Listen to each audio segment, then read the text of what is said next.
বিসমিল্লাহির রহমানির রহিম। প্রিয় শিক্ষার্থীবৃন্দ, আসসালামু আলাইকুম। আমি জহিরুল ইসলাম, প্রভাষক ইতিহাস বিভাগ, সরকারি ব্রজলাল কলেজ খুলনা। তোমাদের সকলকে স্বাগত জানাচ্ছি সরকারি ব্রজলাল কলেজ খুলনার অনলাইন ক্লাসে।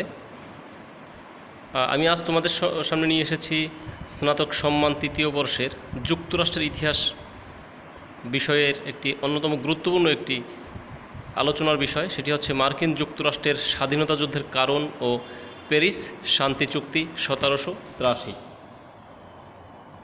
মার্কিন যুক্তরাষ্ট্র বলতে কোন দেশটাকে বোঝায় তোমরা এতক্ষণে অবশ্যই বুঝতে পেরেছ। যেটাকে আমরা এক কথায় বলি আমেরিকা, আবার কেউ কেউ বলে যুক্তরাষ্ট্র, কেউ কেউ বলে ইউএসএ অর্থাৎ ইউনাইটেড স্টেটস অফ আমেরিকা, সবগুলোই এক। আবার আমেরিকা বলতে আবার অনেক মহাদেশকেও বোঝানো হয়, যেমন উত্তর আমেরিকা এবং দক্ষিণ আমেরিকা মহাদেশ। যা হোক, আমরা আজকে যেটা জানবো সেটা হচ্ছে এখান থেকে আমরা জানতে পারবো যে মার্কিন যুক্তরাষ্ট্রের পরিচয়, কখন তারা স্বাধীন হলো, কখন স্বাধীনতা ঘোষণা করলো, কখন সেটা স্বীকৃতি পেল, মার্কিন যুক্তরাষ্ট্রের আবিষ্কার, এই সমস্ত বিষয়, এবং এই দেশের রাষ্ট্রীয় নাম, রাজধানী, আয়তন, স্বাধীনতা লাভ, প্রতীক, মুদ্রা, প্রশাসনিক বিভাগ, সরকার ব্যবস্থা, প্রেসিডেন্ট, প্রথম প্রেসিডেন্ট, সর্বশেষ প্রেসিডেন্ট এবং একমাত্র 3 মেয়াদে যিনি রাষ্ট্রপতি নির্বাচিত হয়েছিলেন, এই সম্পর্কে আমরা কিছুটা জানব। শিক্ষার্থীরা, আমরা যারা দেখতে পাচ্ছি যে মার্কিন যুক্তরাষ্ট্রের রাষ্ট্রীয় নাম হচ্ছে আমেরিকা যুক্তরাষ্ট্র বা ইংরেজিতে ইউনাইটেড স্টেটস অফ আমেরিকা। এর আয়তন 98,26,675 বর্গ কিলোমিটার, যার রাজধানী ওয়াশিংটন ডিসি। এর জাতীয় প্রতীক হচ্ছে স্বর্ণদণ্ড। আর এর মুদ্রা সম্পর্কে আমরা সবাই জানি, মার্কিন ডলার। আমেরিকার স্বাধীনতা ঘোষণা ও স্বীকৃতি, স্বাধীনতা ঘোষণা করা হয়েছিল 4 জুলাই 1776, আর স্বীকৃতি লাভ করে 3রা সেপ্টেম্বর 1783। আমরা আরও দেখতে পাচ্ছি যে মার্কিন যুক্তরাষ্ট্রের সরকার ব্যবস্থা হচ্ছে রাষ্ট্রপতি শাসিত সরকার ব্যবস্থা। যুক্তরাষ্ট্রের প্রথম রাষ্ট্রপতি ছিলেন জর্জ ওয়াশিংটন, বর্তমান রাষ্ট্রপতি ডোনাল্ড ট্রাম্প। আমেরিকার রাষ্ট্রপতি সাধারণত 2 মেয়াদে নির্বাচিত হন, 2 মেয়াদের পরে আর থাকতে পারেন না। কিন্তু দ্বিতীয় বিশ্বযুদ্ধের কারণে একমাত্র 3 মেয়াদে রাষ্ট্রপতি ছিলেন ফ্রাঙ্কলিন ডিলানো রুজভেল্ট। আমরা জানি যে মার্কিন যুক্তরাষ্ট্র 50টি বৃহৎ অঙ্গরাজ্য এবং একটি কেন্দ্রশাসিত রাজ্যে বিভক্ত। তো এই 50টার ভিতরে সবথেকে বড় যে 5টা অঙ্গরাজ্য, সে অঙ্গরাজ্যগুলো হচ্ছে, 1 নম্বর হচ্ছে আলাস্কা, যার আয়তন 17,17,854 বর্গ কিলোমিটার। 2 নম্বরে লুইজিয়ানা, এর আয়তন 11,34,382 বর্গ কিলোমিটার। তৃতীয় টেক্সাস, আয়তন 6,95,622 বর্গ কিলোমিটার। 4 নম্বরে ক্যালিফোর্নিয়া, যার আয়তন 4,10,000 বর্গ কিলোমিটার। 5 নম্বরে মন্টানা, যার আয়তন 3,81,156 বর্গ কিলোমিটার। তোমরা দেখতে পাচ্ছ যে ল্যাটিন আমেরিকা নামক একটি শব্দ এখানে যুক্ত হয়েছে। তো ল্যাটিন আমেরিকাটা আসলে কি? ল্যাটিন আমেরিকা মূলত হচ্ছে উত্তর ও দক্ষিণ আমেরিকা মহাদেশের ওই সমস্ত দেশ যারা সাধারণত ল্যাটিন ভাষা থেকে উদ্ভূত রোমান্স ভাষায় কথা বলে। রোমান্স ভাষাগুলো হচ্ছে সাধারণত স্প্যানিশ এবং পর্তুগিজ ভাষা। অর্থাৎ উত্তর ও দক্ষিণ আমেরিকা মহাদেশের 20টি দেশ পর্তুগিজ অথবা স্প্যানিশ ভাষায় কথা বলে, যেখানে 17টি আছে স্প্যানিশ ভাষায়, পর্তুগিজ ভাষায় আছে 3টি। এই দেশগুলো, এদেরকে একত্রে ল্যাটিন আমেরিকা বলা হয়। অর্থাৎ যেমন তোমার ব্রাজিল, আর্জেন্টিনা, উরুগুয়ে, প্যারাগুয়ে, এই দেশগুলো। অন্যদিকে আছে মেক্সিকো, উত্তর আমেরিকা মহাদেশে। এই দেশগুলো হচ্ছে, এরা একত্রে হচ্ছে তোমার ল্যাটিন আমেরিকা। আমরা এখন মূল আলোচনায় যাব, অর্থাৎ মার্কিন যুক্তরাষ্ট্রের স্বাধীনতা যুদ্ধের কারণ। তার আগে আমাদের জানা দরকার যে আমেরিকার আবিষ্কার সম্পর্কে। আমরা জানি যে 1498 খ্রিস্টাব্দে ইতালীয় নাবিক ক্রিস্টোফার কলম্বাস এই আমেরিকা মহাদেশটাকে বিশ্ববাসীর সামনে আবিষ্কার করেন, অর্থাৎ বিশ্ববাসীর সামনে এটাকে তুলে ধরেন। এরপরে এখানে ব্রিটিশরা বা ব্রিটেন প্রথম যে উপনিবেশ স্থাপন করে সেটা হচ্ছে 1584 সালে। জায়গাটার নাম হচ্ছে রোয়ানোক। কিন্তু ওদের সবথেকে সফল এবং গুরুত্বপূর্ণ যে উপনিবেশ সেটা হচ্ছে ভার্জিনিয়াতে, যেটা 1607 সালে স্থাপন করা হয়।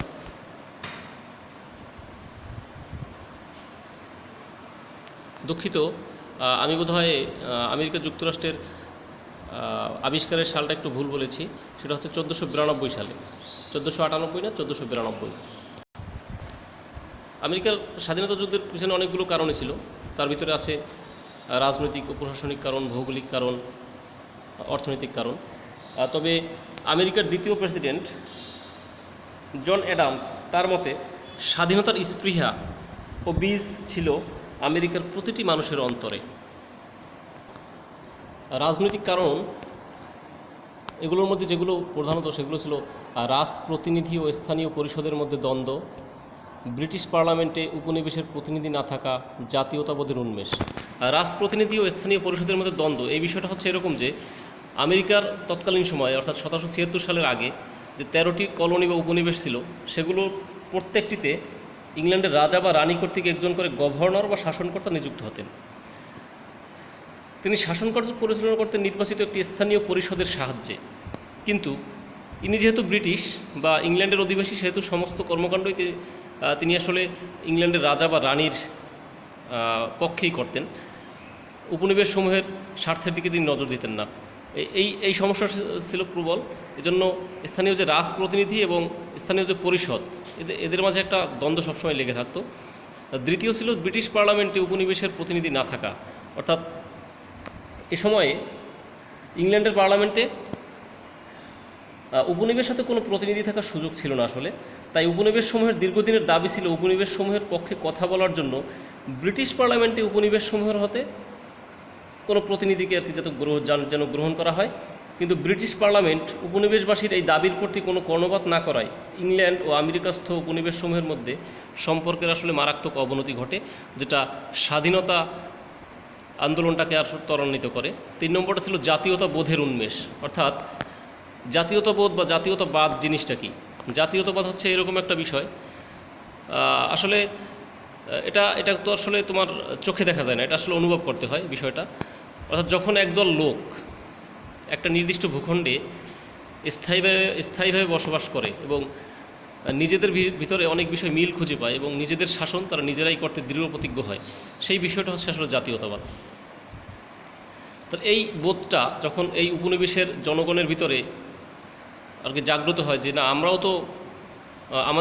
আমরাও তো ইংরেজদের উত্তরসূরি, অধিকাংশই ছিল আসলে উপনিবেশের লোকজন, অধিকাংশই ছিল ইংরেজদের বংশধর, যে আমরা তো ওদের মতোই, তাহলে আমরা কেন পারবো না? আমরা ওদের অধীনে আর থাকবো না, আমরা আমাদের নিজেদেরকে নিজেরাই শাসন করব। এই যে জাতীয়তাবোধটা, এটা যখন উন্মেষ ঘটে তখন আসলে আমেরিকার স্বাধীনতা যুদ্ধটা বা এই আন্দোলনটা আরও বেশি ত্বরান্বিত হয়। রাজনৈতিক কারণের ভিতরে আরেকটি ছিল ব্রিটিশ সরকারের অদূরদর্শী শাসন ব্যবস্থা। এর ভিতরে ছিল তৃতীয় জর্জের স্বেচ্ছাচারিতা। তৃতীয় জর্জ 1760 খ্রিস্টাব্দে সিংহাসন আরোহণ করেন, কিন্তু ওনার সিংহাসন আরোহণের আগ থেকেই ইংল্যান্ডের কমন্স সভায় সংখ্যাগরিষ্ঠ দলই প্রধানত শাসনকার্য পরিচালনা করার সুযোগ পেতেন। কিন্তু উনি কী করলেন? উনি যখন ক্ষমতায় আসলেন, উনি ওনার অনুগত টরি দলকে শাসনকার্য পরিচালনার ক্ষেত্রে ধীরে ধীরে আর কি গুছিয়ে আনতে থাকেন এবং সংখ্যাগরিষ্ঠ যে দল, হুইগ দল, তাদেরকে আসলে ধীরে ধীরে মন্ত্রিসভা থেকে অপসারণ করেন এবং পরবর্তীতে 12 বছর ব্রিটেনের অভ্যন্তরীণ ও বৈদেশিক নীতি নিয়ন্ত্রণের পাশাপাশি উপনিবেশ সমূহের শাসন ব্যবস্থার উপরও রাজশক্তির প্রভাব বৃদ্ধি করতে সমর্থ হন। এই যে ওনার স্বেচ্ছাচারিতা, এর ফলে উপনিবেশ সমূহের জনগণ এবং ব্রিটিশদের শাসক, এদের ভিতরে একটা দূরত্বের সৃষ্টি হয়। এই দূরত্বটাই আসলে অনেকটা মার্কিন যুক্তরাষ্ট্রের স্বাধীনতা সংগ্রামকে অনেকটা ত্বরান্বিত করেন। পরবর্তীতে আছে জর্জ গ্রেনভিলের ভ্রান্ত নীতি। এই বিষয়টার ভিতরে যা আছে, যুক্তরাষ্ট্রের আসলে স্বাধীনতা যুদ্ধের পিছনে ওই সময়ের প্রধানমন্ত্রী জর্জ গ্রেনভিলের কিছু ভ্রান্ত নীতি ছিল, যেগুলো অনেকটা উপনিবেশ সমূহের পক্ষে গিয়েছেন। সেগুলো একটা ছিল অ্যাডমিরাল কোড গঠন, একটা ছিল রেড ইন্ডিয়ান ইস্যু, একটা ছিলেন quartering act, sugar act, currency act. Admiral কোডটা কি? অ্যাডমিরাল কোডটা ছিল যে উপনিবেশ সময়ের জনগণ চোরাচালানের সঙ্গে নাকি জড়িত। এই অভিযোগে চোরা কারবার বন্ধ করে উপকূল রক্ষণাবেক্ষণে বোস্টনে নৌবাহিনী নিযুক্ত করেন। এছাড়া চোরাকারবারীদের চোরাচালানিদের বিচারের জন্য তিনি একটি অ্যাডমিরাল কোড গঠন করেন এবং চোরাকারবারীদের কঠোর শাস্তির বিধান করেন। গ্রেনভিলের এই পদক্ষেপের ফলে উপনিবেশ সমূহে ব্যাপক প্রতিক্রিয়া সৃষ্টি হয়। 1 নম্বর এটা ছিল। তারপর ছিল red Indian issue. Red Indian ইস্যুটা কি? সেটা ছিল যে সপ্তবর্ষব্যাপী যুদ্ধের মাধ্যমে পশ্চিমাঞ্চল হতে ফরাসিদের বিতরণের পর এই এলাকায় স্থানীয় অধিবাসী রেড ইন্ডিয়ানদের সঙ্গে শ্বেতাঙ্গ ব্যবসায়ী ও বসতি স্থাপনকারীদের বিরোধ এড়াতে 1763 সালে প্রধানমন্ত্রী জর্জ গ্রেনভিল রেড ইন্ডিয়ানদের জন্য কিছু ভূমি রিজার্ভ ঘোষণা করে একটি আদেশ জারি করেন এবং অ্যাপেলেচিয়ান জল বিভাজিকার পশ্চিম দিকের ভূখণ্ডে শ্বেতাঙ্গদের প্রবেশ নিষিদ্ধ করেন। এতে করে পশ্চিমাঞ্চলের ব্যবসায়ীগণ দারুণভাবে রুষ্ট হন, অর্থাৎ এখানে শুধুমাত্র রেড ইন্ডিয়ানরাই বসবাস করবে, স্থানীয় যে অধিবাসী তারা, এখানে শ্বেতাঙ্গরা প্রবেশ করতে পারবে না, এরকম একটা ব্যাপার। তারপর আছে কোয়ার্টারিং অ্যাক্ট। কোয়ার্টারিং অ্যাক্ট কি? দেখো, উপনিবেশ সমূহের নিরাপত্তার জন্য ইংল্যান্ডের সেনাবাহিনী মোতায়েন করা হয়েছিল। মোতায়েনকৃত এই সেনাবাহিনীর ব্যয় নির্বাহের জন্য প্রধানমন্ত্রী গ্রেনভিল 1765 খ্রিস্টাব্দে কোয়ার্টারিং অ্যাক্ট পাশ করেন। এই আইনে উল্লেখ করা হয় যে উপনিবেশ সমূহে মোতায়েনকৃত সেনাবাহিনীর ব্যয় উপনিবেশবাসীকেই বহন করতে হবে।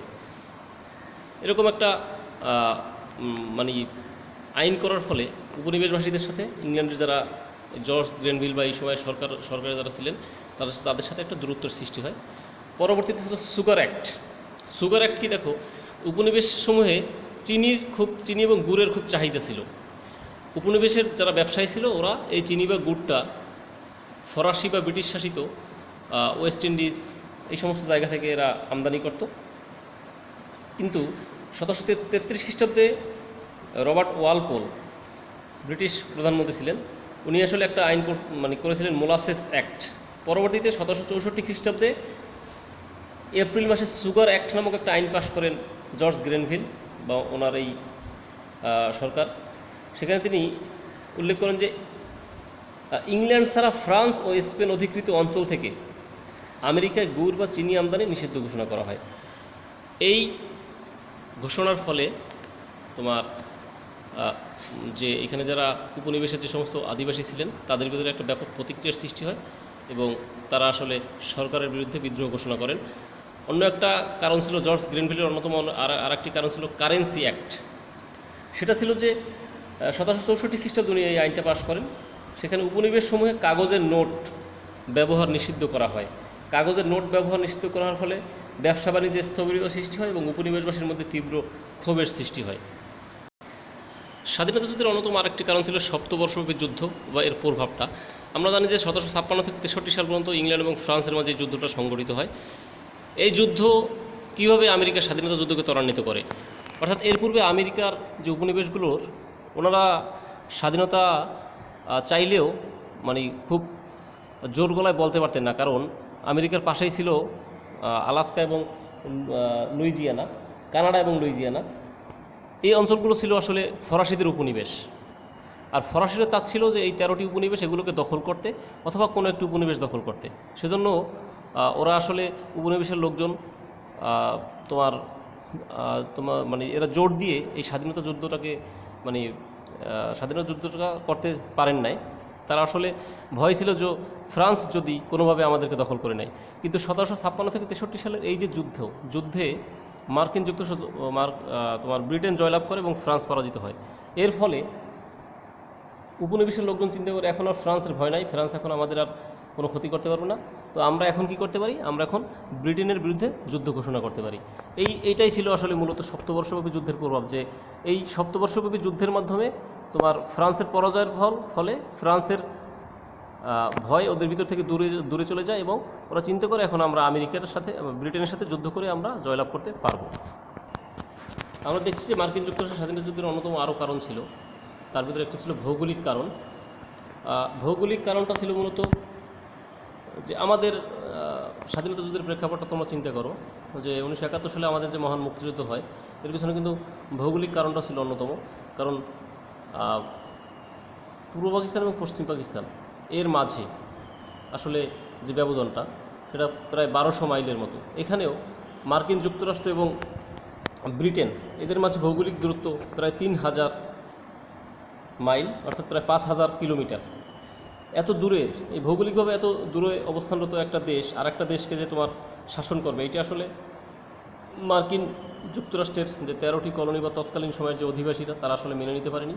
সেজন্য এটা একটা অন্যতম কারণ মার্কিন যুক্তরাষ্ট্রের স্বাধীনতা যুদ্ধের। অন্য যে কারণগুলো আছে আর একটা আছে বাণিজ্যিক ও অর্থনৈতিক কারণ। দেখো, বাণিজ্যিক কারণের ভিতরে একটা ছিল ইংরেজদের আগ্রাসী বাণিজ্য নীতি। একটা ছিল Stamp Act, Townshend Act, Boston হত্যাকাণ্ড। আর একটা ব্যাপার আমরা দেখছি যে কমন সেন্স। এই বিষয়গুলো আমরা বিস্তারিত আলোচনা করব। সেটা হচ্ছে যে দেখো, ইংরেজের আগ্রাসী বাণিজ্য নীতিটা কী? ইংরেজের আগ্রাসী বাণিজ্য নীতিটা হচ্ছে যে ইংরেজরা তাদের প্রয়োজন অনুযায়ী জিনিসগুলো উৎপাদন করবে, আর তারা উপনিবেশ সমূহ থেকে, অর্থাৎ আমাদের সাথে যেরকম ব্যবহার তারা করেছিলেন, যে আমাদের উপনিবেশে তারা কোনো একটা জিনিস উৎপাদন করবেন, সেই জিনিসটা কম দাম দিয়ে নিয়ে যাবেন তাদের দেশে, সেই দেশে গিয়ে আবার সেই আমাদের এই ভূখণ্ডে উৎপাদিত জিনিস দিয়ে তারা সেখানে অন্য একটা উপকরণ, অন্য একটা জিনিস তারা উৎপাদন করবেন, সেটা আবার চড়া দামে আমাদের এখানে বিক্রি করবেন। সেই ব্যবস্থাটা ছিল ওইখানে। অর্থাৎ ইংরেজদের যে আগ্রাসী বাণিজ্য নীতি বলতে যেটা বোঝায়, যেটা হচ্ছে যে তারা উপনিবেশগুলোতে ইচ্ছে মতো সব কিছু উৎপাদন করতে পারবেন না। এখানে বাণিজ্যকে নিয়ন্ত্রণ করার জন্য ব্রিটিশ সরকার কয়েকটি বিধিনিষেধ জারি করছিলেন। সেগুলো হচ্ছে যে ইউরোপের বাজারে যে সমস্ত পণ্যের চাহিদা বেশি, কেবল সেগুলোই উপনিবেশ সমূহ অধিকারে উৎপাদন করতে পারত, নিজেদের প্রয়োজন অনুযায়ী ওরা এখানে কিছু উৎপাদন করতে পারতো না। এরপর ছিল স্টিল এবং লোহার যন্ত্রপাতি এবং উলের জিনিসপত্র, এগুলো উপনিবেশগুলিতে তৈরি করা যেত না। ব্রিটিশ বাণিজ্যের স্বার্থে এগুলো আসলে শুধুমাত্র ব্রিটিশরা, ওরা ইংল্যান্ডে বা ব্রিটেনে এর আইডিয়া উৎপাদন করত। আর একটা ছিল যে উপনিবেশগুলি সরাসরি অন্য কোনো দেশের সঙ্গে বাণিজ্য করতে পারতো না। উপনিবেশের প্রধান উৎপন্ন দ্রব্যের মধ্যে তামাক এবং তুলা কেবলমাত্র ইংল্যান্ডেই রপ্তানি করা যেত, কারণ ইংল্যান্ডে এগুলোর চাহিদা ছিল বেশি। অর্থাৎ দেখো তাদের আগ্রাসী বাণিজ্য নীতিটা কি। এরপর ছিল স্টাম্প অ্যাক্ট। স্টাম্প অ্যাক্টটা ছিল যে এখানে 1765 খ্রিস্টাব্দে ইংল্যান্ডের কর্তৃপক্ষ গ্রেনভিল একটা আইন করেন, স্টাম্প অ্যাক্ট নামক। সেটা হচ্ছে কি যে সংবাদপত্র এবং বাণিজ্য সংক্রান্ত সকল প্রকার দলিল দস্তাবেজে মোকদ্দমায় কাগজপত্রে স্টাম্প ব্যবহার করতে হবে।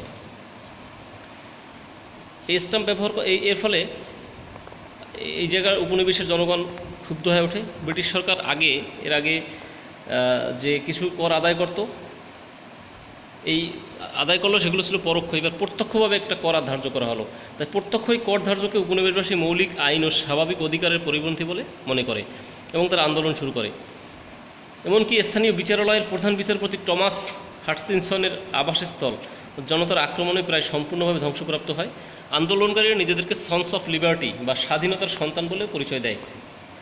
আর একটা ছিল দেখো টাউনসেন্ড অ্যাক্ট এবং বোস্টন হত্যাকাণ্ড। আসলে ব্রিটেনের যে নতুন পার্লামেন্ট, সেই মন্ত্রিসভার রাজস্ব মন্ত্রী ছিলেন আর্ল অফ চ্যাথাম টাউনসেন্ড। উনি একটা আইন করেন। সেই আইনটাই ছিল মূলত, আইনটা ছিল এরকম যে বাকিংহাম মন্ত্রিসভা স্টাম্প অ্যাক্ট আগে যেটা ছিল সেটা যদি বাতিল করলেও ব্রিটিশ পার্লামেন্ট উপনিবেশসমূহের উপর কর ধার্য করতে পারবে মর্মে একটি ডিক্লারেটরি অ্যাক্ট পাশ করে। এই যে আইনটা পাশ করে, অর্থাৎ যে কর ধার্য করতে পারবে, এটা হচ্ছে এই যে টাউনসেন্ড, উনি যে রাজস্ব মন্ত্রী ছিলেন, উনি করেছিলেন। সেজন্য আসলে এটার নাম হয়ে গেছে টাউনসেন্ড অ্যাক্ট। এবং এই আইনের বিরুদ্ধেই উপনিবেশের জনগণ প্রতিবাদ করেন। আর একটা ছিল বোস্টন হত্যাকাণ্ড। সেটা ছিল যে দেখো 1770 সালে 5ই মার্চ স্থানীয় অধিবাসীদের দ্বারা উত্ত্যক্ত হয়ে ব্রিটিশ সৈন্যগণ স্থানীয় জনগণের উপর গুলি করেন এবং 5 জন মারা যায়। এই হত্যাকাণ্ড আসলে আগুনে ঘি ঢেলে দেয়, অর্থাৎ আমেরিকার স্বাধীনতা যুদ্ধটাকে অনেকটা তারা ত্বরান্বিত করে। আর একটা ছিল দেখো কমন সেন্স নামক একটা ব্যাপার। কমন সেন্সটা কি? টম পেইন নামক একজন লেখক, তিনি কিছু ইশতেহার প্রকাশ করেন। সেখানে উনি উল্লেখ করেন যে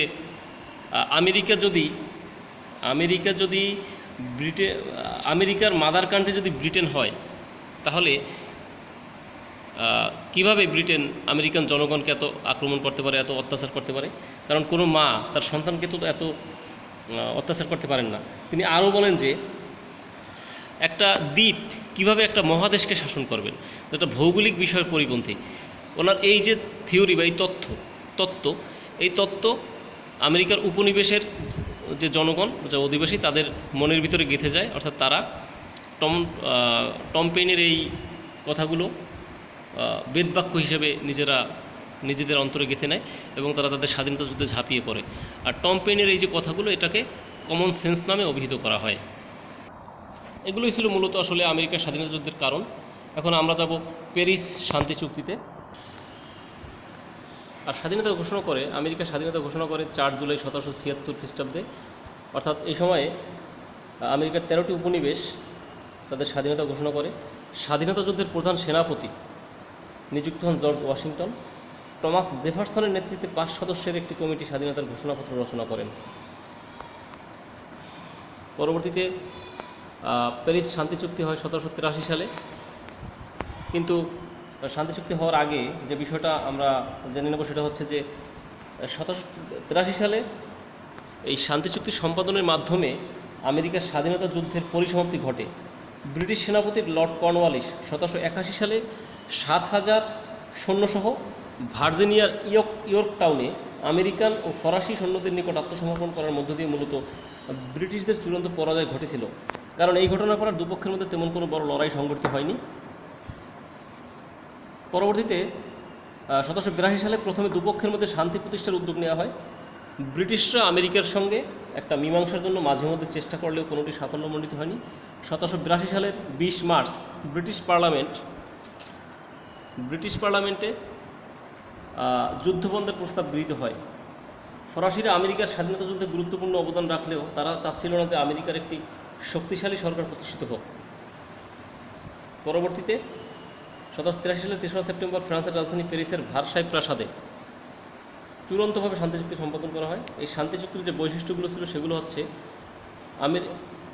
ব্রিটেন সম্ভবত সব কলোনি হতে যত সম্ভব সকল সৈন্য প্রত্যাহার করবে, অর্থাৎ ব্রিটেন আমেরিকায় যে তার কলোনি ছিল সেই কলোনিগুলো থেকে তার সৈন্যকে প্রত্যাহার করবে। 2 নম্বরে ছিল আমেরিকার সীমানা হবে উত্তরে গ্রেট লেক ও কানাডা, দক্ষিণে ফ্লোরিডা রাজ্যের উত্তরের 31 ডিগ্রি অক্ষাংশ পর্যন্ত এবং পশ্চিমে মিসিসিপি নদ পর্যন্ত।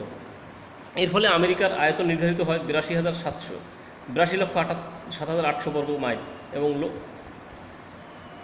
8,27,800 বর্গ মাইল এবং লোকসংখ্যা হয় 32,50,000। মিসিসিপি 3 নম্বর যে শর্তটা ছিল সেটা হচ্ছে মিসিসিপি নৌপথ উভয়ের জন্য উন্মুক্ত থাকবে এবং আমেরিকা নিউ ফাউন্ডল্যান্ডের নদী ও কানাডিয়ান উপকূলে মাছ ধরার অধিকার পাবে। 4 নম্বর ছিল সপ্তবর্ষব্যাপী যুদ্ধ শেষে 1763 সালে ব্রিটেন কর্তৃক স্পেনের নিকট হতে দখলকৃত ফ্লোরিডা ও মিনরকা একটি পৃথক চুক্তির মাধ্যমে স্পেনকে ফেরত দেবে এবং টোবাগো ও সেনেগালের উপর ফ্রান্সের কর্তৃত্ব স্বীকার করবে। 5 নম্বর ছিল ব্রিটিশ ব্যবসায়ীদের নিকট আমেরিকার যে ঋণ ছিল তা আমেরিকা পরিশোধ করবে। এ সমস্ত শর্তাবলীর আলোকে স্বাক্ষরিত প্যারিস শান্তি চুক্তি ছিল আমেরিকানদের জন্য বিরাট এক কূটনৈতিক বিজয়।